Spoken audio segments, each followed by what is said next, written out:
Xəstəmizə total kolonoskopiya eləyirik. Sekumdur. Son isə ağrısız, narkozla aparırıq. Şükürlər olsun. Deməli, sentyabr ayında Moskvada fistula əməliyyatı icra olunub. Amma çox təəssüf ki, əməliyyat öncəsi kolonoskopik müayinə icra olunmamışdı. İndiyə kimi də xəstədə selikli axıntı ifrazat var və diskomfort yaşayır anal bölgəsində.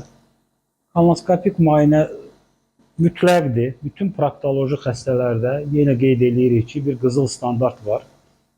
Əgər anal bölgədə problem varsa, ilk öncə kolonoskopik müayinə keçirilməlidir. Ən əsas da fistul xəstələrində, çünki fistulun yaranma səbəblərindən ən əsası deyərdim ki, bağırsaqda olmuş eroziyalar, bağırsaqda olmuş problemlərdir.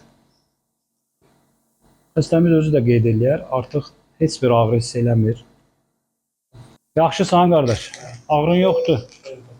Bax, özün də şahidsən ki, total kolonoskopiyanı heç bir ağrı olmadan icra etdik.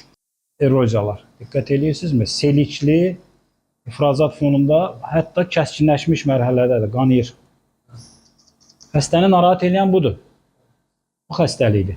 Düz bağırsaq nahiyəsində burada hətta psevdopoliplər yaranır. Bu qədər. Artıq bax, müayinəmiz sona çatdı. Xəstəmiz də əla. Demək olar ki, heç bir ağrı hiss eləmədim. Anar doktorun əlləri, qolları var olsun, qızıl əlləri. Səhifəmizdə onu axtardım, tapdım. Özüm Rusiya şəhərində yaşayıram. Orada Moskvada. Əməliyyat olsam da, yəni bu effekti almamışdım orada. İnşallah anar doktorun qızıl əlləri ilə müayinədən sonra, ağrısız müayinədən sonra təbii ki, sağlama qoşacağam. HCC Clinical Hospital. Sağlamlığınızı bizə etibar edin.